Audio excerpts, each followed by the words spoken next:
Guys ये जो video है ना, मतलब बनाने से पहले मैंने बहुत बार सोचा कि ये बनाऊं या ना बनाऊं, क्योंकि ये वीडियो आई थिंक मेरे हिसाब से कोई देखने तो वाला नहीं है। बिकॉज ये जो वीडियो है ना, ये पेपर से सबसे हटके है।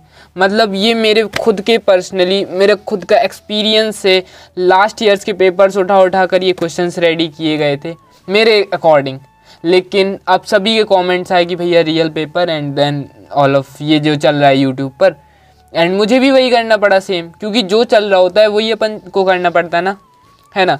तो फिर अपन को भी उसी चीज़ में जाना पड़ा, है ना। एंड जो चीज़ अपन क्वेश्चंस दे रहे थे वो अभी जो अपने पास सेट आए थे वो रियल है। लेकिन जिन बच्चों को इस सब चीज़ से इरिटेटिंग लग रहा है, मेरे पास रियल पेपर आ गए हैं एंड वो एक वीडियो में बता भी दिए थे, एक पेपर बता दिया था, ठीक है। एंड देन 4-6 सेट हैं। एंड जिन बच्चों को, अभी काफ़ी बच्चों को लग रहा होगा कि भैया पेपर तो डिस्ट्रिक्ट में अलग बनना है एंड ऑल, बहुत सी चीज़ें कन्फ्यूज़न में आ रही होंगी। यूट्यूब पर हज़ारों वीडियो डल गई हैं, किस पर विश्वास करें किस पर ना करें, एक वीडियो के क्वेश्चन करें कि दूसरी वीडियो के क्वेश्चन करें, क्या करें कुछ समझ नहीं आ रहा। ऊपर से भैया आप पर इतना ट्रस्ट करते थे आप हो कि आप भी वही पेपर डाल रहे हो।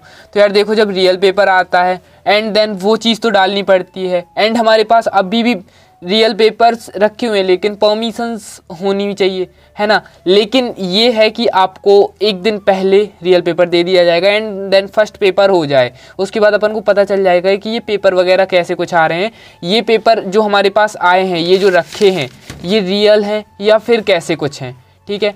लेकिन ये वीडियो उनके लिए होने वाली है, मेरे पर्सनल नोट्स हैं गाइज। अगर जो ये पढ़ के गया, लिटरली बहुत अच्छे मार्क्स आने वाले हैं। अपन लोग फर्स्ट चैप्टर से लेके एंड तक देखेंगे, वीडियो जरूर बड़ा होगा लेकिन बहुत इजी डेफिनेशंस पढ़ेंगे। एंड जिनको लगता है कि ये सब पेपर का झमावड़ा हमें नहीं चाहिए, भैया हम टॉपर बच्चे हैं एंड हमें मतलब ईमानदारी के साथ हर चीज़ पढ़ना है, तो ये वीडियो सिर्फ उनके लिए, बाकी आप लोग वीडियो छोड़कर जा सकते हो, ओके गाइस। क्योंकि ये इंपॉर्टेंट क्वेश्चन है एंड देन इनके चांसेस आने के बहुत ज़्यादा है। मैं तो कहता 110% इनके आने का चांसेस हैं, ठीक है। चलो तो इसको स्टार्ट कर लेते हैं। सबसे पहले हमारा अपन लोग क्वेश्चन बैंक ओपन करते हैं, देन अभी ब्लूप्रिंट तो देखेंगे नहीं, ओके। सबसे पहले अपन को जो जो क्वेश्चन मैं टिक कराते जा रहा हूँ आपको वो करते चलना है, ठीक है, ओके गाइज। इसमें सबसे पहले आपको मैं बता देता हूँ, सबसे पहले अपन लोग इसका देखेंगे, आवेश का क्वांटीकरण किसे कहते हैं। इसमें सॉरी निब नहीं है, अभी अभी टूट गया, पता नहीं ऐसे कुछ किया मैंने, नीचे ऐसे मार रहा था, निब ही उड़ गया, ठीक है। सबसे पहले आवेश का क्वांटीकरण किसे कहते हैं, तो इसका इजी आंसर्स आपको दिखा देते हैं, ठीक है। जितने क्वेश्चन बताए जा रहे हैं आपको नोट्स वगैरह बनाने की ज़रूरत नहीं है, यहीं पर पढ़ो, ठीक है, यहीं पर पढ़ना है, ओके, यहीं पर पढ़ना है, ओके गाइज। तो ये रहा अपना फर्स्ट क्वेश्चन। आवेश का वह न्यूनतम मान, बहुत इजी डेफिनेशन है, आवेश का वह न्यूनतम मान जिसका आदान प्रदान प्रक्रिया के उपयोग में किया जा सके उसे उस राशि का क्वांटम तथा इस प्रक्रिया को क्वांटीकरण कहते हैं। कितना इजी था, याद हो गया है ना। नेक्स्ट क्वेश्चन देख लेते हैं। नेक्स्ट क्वेश्चन आपको यहाँ पर करना है आवेश संरक्षण। आवेश संरक्षण को आपको ये याद नहीं करना है, आप इसको ऊर्जा संरक्षण के रूप में भी कर सकते हो। ऊर्जा को ना तो उत्पन्न किया जा सकता है ना ही नष्ट किया जा सकता है, इसे केवल एक रूप से दूसरे रूप में बदला जा सकता है, ओके गाइज। आपको इन पेपरों के चक्कर में अभी नहीं पढ़ना है। जिन स्टूडेंट को लगता है कि भैया हम एक सेल्फ इंडिपेंडेंट टाइप है एंड हमें ईमानदारी से पेपर देना है एंड हमें बोर्ड्स में फोड़ना है, तो हमें इन सब चीज़ों से अवॉइड करना होगा एंड रियलिटी से हमें पढ़ना होगा, है ना, फुल सिंसियरिटी के साथ एंड फुल डिसिप्लिन के साथ, ठीक है। चलो, क्योंकि हमारे पास बहुत कमेंट आ रहे थे, भैया आप पहले जैसा पढ़ाते थे वैसा ही पढ़ाइए, तो लिटरली मुझे ना चाह कर हुए भी बहुत सोचा यार इस वीडियो के लिए, लेकिन फिर एंड ऑफ द एंड मुझे ये वीडियो बनाना पड़ा, ठीक है। चलो, यहाँ पर आपको उतना कुछ नहीं करना है, ठीक है। फिर आ जाता है वैद्युत फ्लक्स, ठीक है। वैद्युत फ्लक्स आपको ये कर लेना है, वैद्युत क्षेत्र में स्थित किसी क्षेत्रफल से अभिलंबवत गुजरने वाली कुल बल रेखाओं की संख्या को वैद्युत फ्लक्स कहते हैं। तो क्या है, वैद्युत क्षेत्र में से स्थित ये कोई वैद्युत क्षेत्र हो गया, ठीक है। इसमें से मतलब जो क्षेत्रफल से निकल रही हैं अभिलंबवत, ऐसे ये रेखाएं निकल रही हैं, ठीक है। इन बल रेखाओं को क्या कहते हैं, वैद्युत फ्लक्स कहते हैं। इसका एसआई मात्रक हो जाएगा न्यूटन मीटर स्क्वायर प्रति कूलम, ठीक है, ओके। यहाँ पर आपको अभी ये क्वेश्चन स्किप करना है एंड देन यहाँ पर ये वाला स्थिर वैद्युत क्षेत्र रेखाएं बंद वक्र नहीं बनाती, क्यों? क्योंकि ये बल रेखाएं ऋणावेश से प्रारंभ होकर धनावेश पर समाप्त होती हैं। ये क्वेश्चन अलग अलग टाइप में आ जाते हैं ना। चलो, तो यहाँ पर अब आपको और कुछ नहीं पढ़ना है, ठीक है। यहाँ से आपको ये कुछ नहीं पढ़ना है, ठीक है। चलो नेक्स्ट आ जाते हैं नेक्स्ट चैप्टर पर। अभी और ये गॉस वगैरह मैं बता दूंगा इस कॉपी से, ठीक है, इस कॉपी से बता दूंगा। अभी जो जो करते जा रहे हैं पहले अपन लोग ये चीज़ें कर लो। छोटे छोटे क्वेश्चंस कर रहे हैं अभी, ठीक है। बड़े क्वेश्चंस के लिए एक, अगर आप लोगों को ये वीडियो पसंद आती है तो वो भी आपको बता देंगे, लेकिन इस वीडियो को देखने के बाद आपके 50 नंबर तो कन्फर्म हो ही जाएंगे, ठीक है। चलो, समविभव पृष्ठ, जिस पृष्ठ के प्रत्येक बिंदु पर विभव समान हो उसे क्या कहते हैं? समविभव पृष्ठ कहते हैं, ठीक है। क्या कहते हैं? जिस पृष्ठ के प्रत्येक बिंदु पर, यानी कि जिस पृष्ठ के कोई भी पृष्ठ है उसके प्रत्येक बिंदु पर विभव समान हो उसे कहते हैं समविभव पृष्ठ। उसके बाद ये इंपॉर्टेंट है, ये भी इंपॉर्टेंट है, समविभव पृष्ठ की विशेषताएं लिखिए। दो समविभव पृष्ठ एक दूसरे को कभी नहीं काटते। क्या नहीं करते? कभी भी काटते नहीं है, ठीक है। पृष्ठ के प्रत्येक बिंदु पर विभव एक समान होता है। पृष्ठ के प्रत्येक बिंदु पर विभव कैसा होता है? एक समान होता है। और नेक्स्ट थर्ड पॉइंट है, सॉरी एक बार ही बोलना था, 2 बार बोल गए। एकांक धनावेश को इस पृष्ठ से एकांक धनावेश को इस पृष्ठ के एक बिंदु से दूसरे बिंदु तक ले जाने में कोई कार्य नहीं करना पड़ता, ठीक है। ओके गाइज, नेक्स्ट वीडियो जो अपनी आने वाली वीडियो है वो तो नॉर्मल पेपर ही के ऊपर रहने वाली है, लेकिन ये वीडियो आप लोगों को पूरी देखना है, क्योंकि जो ये वीडियो उन बच्चों के लिए है जो बिल्कुल सिंसियरिटी से पढ़ते हैं एंड जिन्होंने साल भर अच्छा पढ़ा एंड देन ये पेपर के चक्कर में वो डिस्ट्रैक्ट हो जाते हैं, उनके लिए ये वीडियो है, ठीक है। चलो, पृथ्वी के विभव को शून्य क्यों माना जाता है? तो पृथ्वी का आकार इतना बड़ा है कि उसमें कोई भी आवेश लाओ या उसमें कोई भी आवेश आता है जाता है तो उसे कोई फर्क तो पड़ता नहीं, इसलिए पृथ्वी को विशेष शून्य माना जाता है। डेफिनेशन आपको ये लिखना है, मैं तो आपको समझा रहा हूँ, ठीक है। नेक्स्ट आ जाता है, दो समविभव पृष्ठ एक दूसरे को प्रतिच्छेद नहीं करते।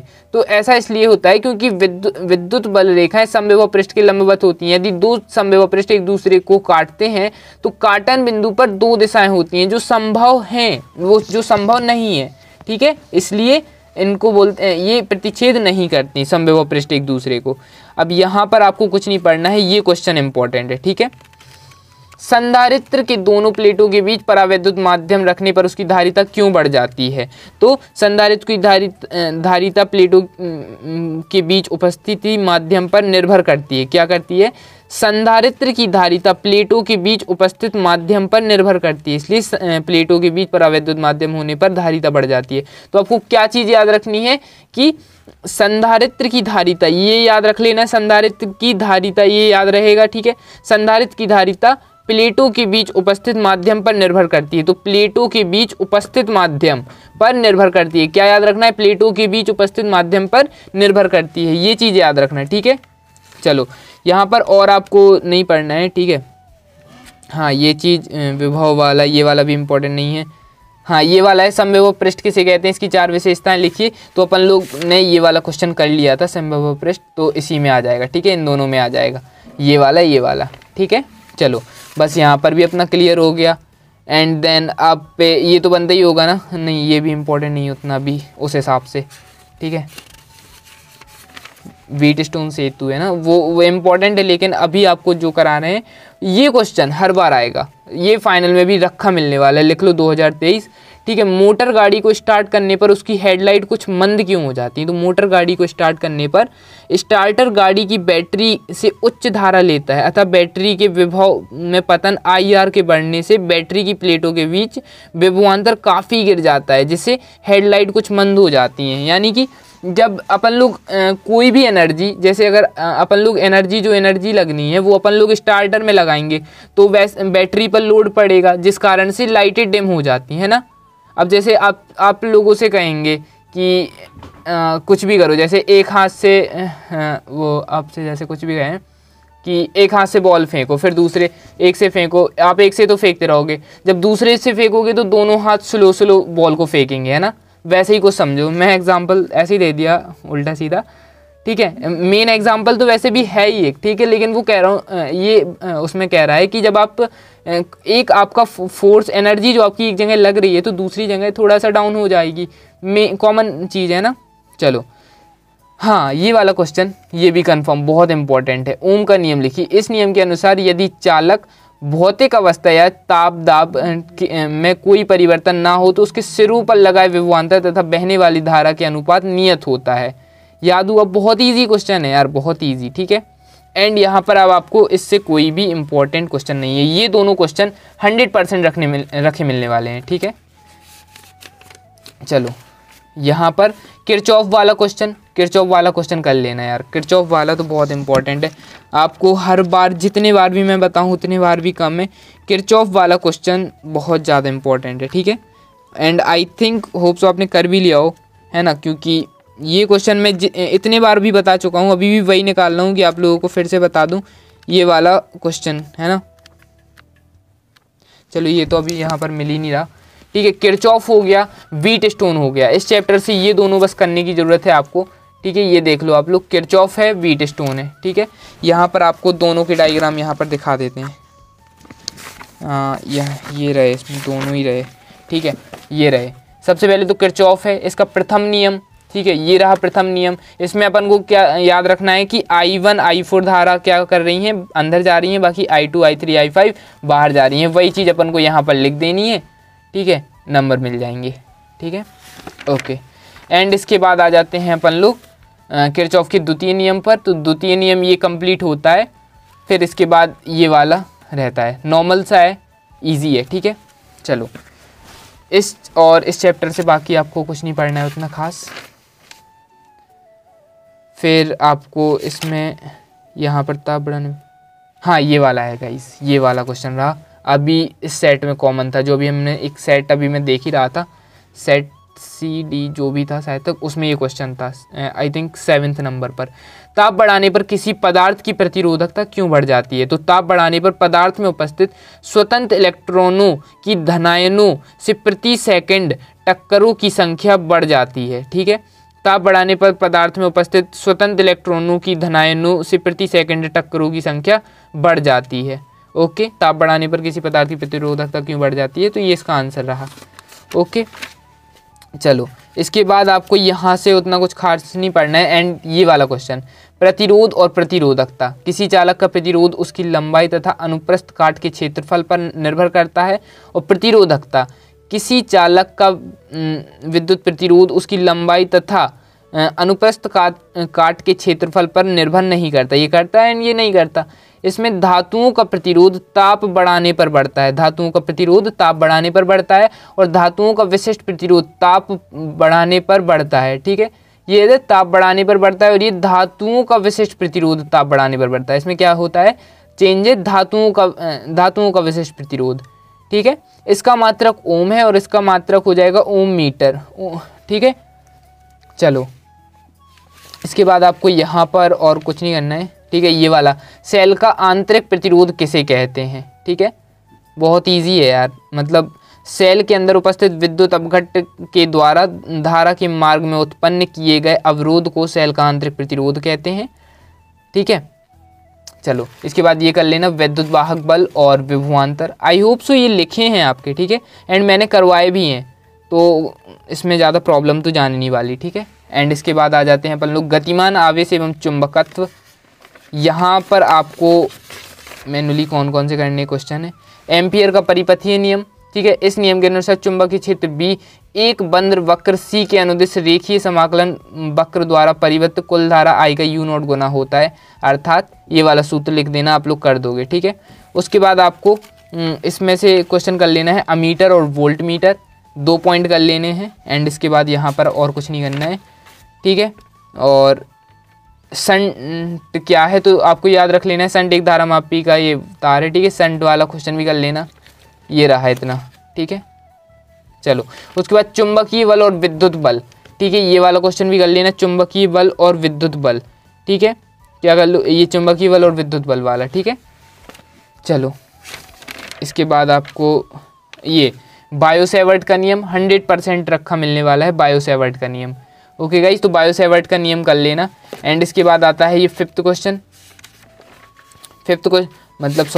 चैप्टर चुंबकत्व एवं द्रव। इसमें आपको गिनती का 1 या 2 क्वेश्चन करना है। हाँ, एक क्वेश्चन तो ये कर लेना है, चुंबकीय क्षेत्र रेखाएं क्या हैं, इसके गुण लिखिए। तो चुंबकीय क्षेत्र रेखाएं वे वक्राकार पथ हैं जिनके किसी भी बिंदु पर खींची गई स्पर्श रेखा उस बिंदु का परिणामी चुंबकीय क्षेत्र की दिशा को प्रदर्शित करता है।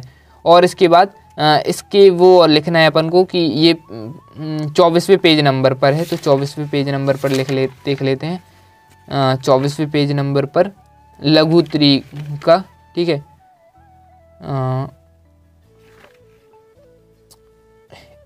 अच्छा यार, इकाई 1 का लघु त्रिका है ना। चलो कोई नहीं।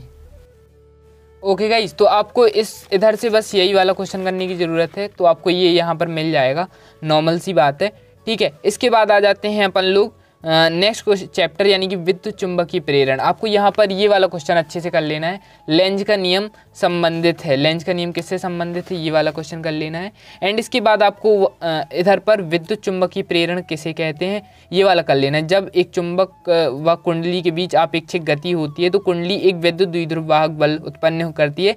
इस घटना को विद्युत चुंबकीय प्रेरण कहते हैं। एंड यहाँ से बस आपको ये करना है, ये वाला क्वेश्चन हो जाएगा। फिर लेंज का नियम, ठीक है गाइस, लेंज का नियम कर लेना है। ये क्वेश्चन तो काफ़ी बड़ा है लेकिन आपको यहाँ से सिर्फ इतना सा करना है, 3 लाइन का लेंज का नियम, ठीक है। उसके बाद यहाँ पर स्वप्रेरण, अन्योन्य प्रेरण एक बार पढ़ लेना, ठीक है। बस ख़त्म हुआ यहाँ से, और अपन को ये सब कुछ नहीं पढ़ना है, ठीक है। अब आ जाते हैं अपन लोग नेक्स्ट चैप्टर प्रत्यावर्ती धारा। यहाँ पर आपको सिर्फ कितने क्वेश्चन पढ़ने हैं, 3 क्वेश्चन पढ़ने हैं, ठीक है। प्रत्यावर्ती धारा और दिष्ट धारा, पहला क्वेश्चन तो ये हो गया, ठीक है। प्रत्यावर्ती धारा और दिष्ट धारा। नेक्स्ट आ जाता है ट्रांसफॉर्मर वाला क्वेश्चन, ठीक है। ट्रांसफॉर्मर वाला क्वेश्चन, इसमें सिद्धांत आप लोग लिख दोगे, ठीक है। एंड उसके बाद ये पूरा आंसर रहा, ठीक है। ये यहाँ से इतना, एंड आप यहाँ से प्लीज़ याद मत करना, प्लीज़। मैं आपको सिर्फ क्वेश्चन बता दे रहा हूँ, ट्रांसफॉर्मर और एलसीआर आपको यहाँ इससे याद नहीं करना है, प्रश्न बैंक से याद नहीं करना है। प्रश्न बैंक में क्वेश्चन बहुत अच्छे रहते हैं, बस आंसर्स के कारण ये बदनाम हुई रखी है, लेकिन लिटरली क्वेश्चन इसमें बहुत अच्छे रहते हैं। गाइज आपसे यहाँ से 3 क्वेश्चन करना है आपको, एलसीआर, ट्रांसफॉर्मर और प्रत्यावर्ती धारा और दिष्ट धारा, बस ख़त्म, ठीक है। चलो इसके बाद आते हैं अपन लोग नेक्स्ट चैप्टर विद्युत चुंबकीय तरंग। इससे आपको नहीं करना है, कुछ भी याद नहीं करना है, यानी कि बड़े क्वेश्चन से याद नहीं करना है। इससे सिर्फ आप लोग खुद ही देख लो, ऑब्जेक्टिव है, ऑब्जेक्टिव यहाँ आपको सिर्फ ऑब्जेक्टिव ही करना है, तो आप लोग ऑब्जेक्टिव पढ़ लेना। इसके बाद नेक्स्ट चैप्टर आता है किरण प्रकाशीय। किरण प्रकाशीय से आपको सिर्फ 3 या 4 ही क्वेश्चन पढ़ने में, वो बता देता हूँ कौन कौन से, ठीक है। किरण प्रकाशीय से आपको सबसे पहले तो ये क्वेश्चन पढ़ना है, पूर्ण आंतरिक परावर्तन किसे कहते हैं, इसके लिए आवश्यक शर्तें लिखिए, ये वाला क्वेश्चन कर लेना है। फिर उसके बाद आपको ये क्वेश्चन करना है, प्रिज्म का न्यूनतम विचलन कोण किसे कहते हैं, ये वाला कर लेना है, ठीक है। उसके बाद प्राथमिक इंद्रधनुष और द्वितीयक इंद्रधनुष, ये कर लेना है बस। और फिर 2 क्वेश्चन और सूक्ष्मदर्शी और दूरदर्शी, बस दैट्स इनफ। इस चैप्टर के लिए इतना ही काफ़ी है, इससे आगे और कुछ नहीं आएगा, ठीक है। एंड यहाँ पर अपन लोग अब इस चैप्टर से दूर चलते हैं, बस उससे आपको उतना ही करने की ज़रूरत है, ठीक है। तरंग प्रकाशीय, ठीक है गाइस, तरंग प्रकाशीय। इससे एक क्वेश्चन आता है आपका व्यतिकरण, सबसे इंपॉर्टेंट तो व्यतिकरण वाला है कि किन्हीं व्यतिकरण किसे कहते हैं, इसका एक उदाहरण दीजिए। तो किन्हीं शर्तों के अंतर्गत प्रकाश का अध्यारोपण से किसी स्थान पर प्रकाश की परिणति तीव्रता में परिवर्तन की घटना को व्यतिकरण कहते हैं, ठीक है। व्यतिकरण हो गया। व्यतिकरण के बाद आपको इसमें व्यतिकरण और विवर्तन ये कर लेना है। इसके बाद आपको सिर्फ एक और क्वेश्चन करना है, हाई गेन के द्वितीयक तरंगिकाओं का सिद्धांत। बहुत बड़ा क्वेश्चन है गाइस, लिटरली आप प्रश्न बैंक में देख सकते हो, इतना बड़ा ये। फिर यहाँ पर तो ये आपको YouTube पर कर लेना है, YouTube पर आप लोग सर्च कर लेना हाई गेन की द्वितीयक तरंगिकाओं का सिद्धांत, आपको आंसर मिल जाएगा। बहुत ईजी तरीके से वो लोग समझा देंगे, ठीक है। चलो उसके बाद आ जाता है विवरण एवं द्रव्य की द्वौत प्रकृति, ठीक है, 11वां चैप्टर है। यहाँ से आपको सिर्फ एक क्वेश्चन पढ़ना है, सिर्फ एक क्वेश्चन पढ़ना है, कार्यफलन और दहली फलन को स्पष्ट कीजिए। ये क्वेश्चन बस पढ़ लेना है अभी के लिए, त्रैमासिक के लिए, और डी ब्रॉगली वाला क्वेश्चन पढ़ लेना है, बस दैट्स इनफ इधर पे भी, और आपको ज़्यादा कुछ पढ़ने की ज़रूरत नहीं है, ठीक है। चलो नेक्स्ट आ जाता है अपना चैप्टर परमाणु, लास्ट चैप्टर है। यहाँ से आपको सिर्फ 2 ही क्वेश्चन पढ़ने की ज़रूरत है। एक तो रदरफोर्ड का प्रयोग पढ़ना है, दूसरा हाइड्रोजन स्पेक्ट्रम की बामर श्रेणियाँ। यही क्वेश्चन आपकी सेट में पूछे जा रहे हैं और नहीं पूछे जा रहे हैं। इसके बाद ये नाभिक वगैरह आना नहीं।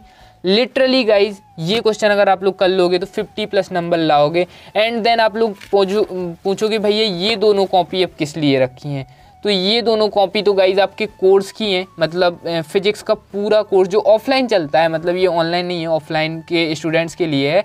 तो ये तो थोड़ा सा पेड है, मतलब ये मतलब पैसे का होता है ना, वो PDF वो पेड है। तो वो ऑनलाइन स्टूडेंट काफ़ी खरीद चुके हैं, आई थिंक 900+ स्टूडेंट खरीद चुके हैं 1 मंथ पहले ही से, है ना।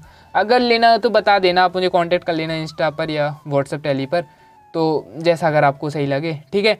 एंड उसके बाद गाइज लिटरली अगर आपने ये वीडियो देख लिया बहुत अच्छे मार्क्स आ जाएंगे। अगर आपने यही वीडियो से कर लिया ना 60+ आपका जाएगा कंफर्म। अर्धवार्षिक में बहुत अच्छा परफॉर्म करोगे। जिन बच्चों को अभी ये क्वेश्चन से बहुत लग रहा था क्या पढ़ें क्या ना पढ़ें, ये क्वेश्चन पढ़ लेना, पूरे में पूरे नंबर आएंगे। ऑब्जेक्टिव भी क्वेश्चन ही बैंक से कर लेना, ठीक है। मतलब ओवरऑल कहे ना कि क्वेश्चन बैंक से पेपर आएगा, ठीक है। क्वेश्चन बैंक को जो इतना हवा मचाए रखते हैं ना कि ये नहीं आता, क्वेश्चन बैंक से कुछ नहीं आता, वो पेपर चेक कर लेना अच्छा आप, ठीक है। जितने भी पेपर हैं अभी वायरल हो रहे हैं, सेट वायरल हो रहा है, जो भी कुछ हो रहा, क्वेश्चन बैंक में आपको एक आंसर मिल जाएगा, एक भी आंसर नहीं छूटेगा। आप ऐसे एक क्वेश्चन बता देना कि ये क्वेश्चन बैंक में नहीं है, मैं मान जाऊँगा, ठीक है। ठीक है, मैं प्रमोशन नहीं कर रहा क्वेश्चन बैंक का, बस लिटरली बहुत अच्छा है, ठीक है गाइज। I hope so. बाकी एक्स्ट्रा तैयारी करेंगे अपन लोग, ठीक है। एक्स्ट्रा तैयारी के लिए उसके लिए डोंट वरी, एक्स्ट्रा तैयारी भी करेंगे। Okay guys, thank you so much for watching. Hope so अब आपको यूट्यूब पर मतलब यहाँ वहाँ नहीं भटकना पड़ेगा, एंड देन आपकी सारी प्रॉब्लम सॉल्व हो गई। Okay guys, thank you so much for watching.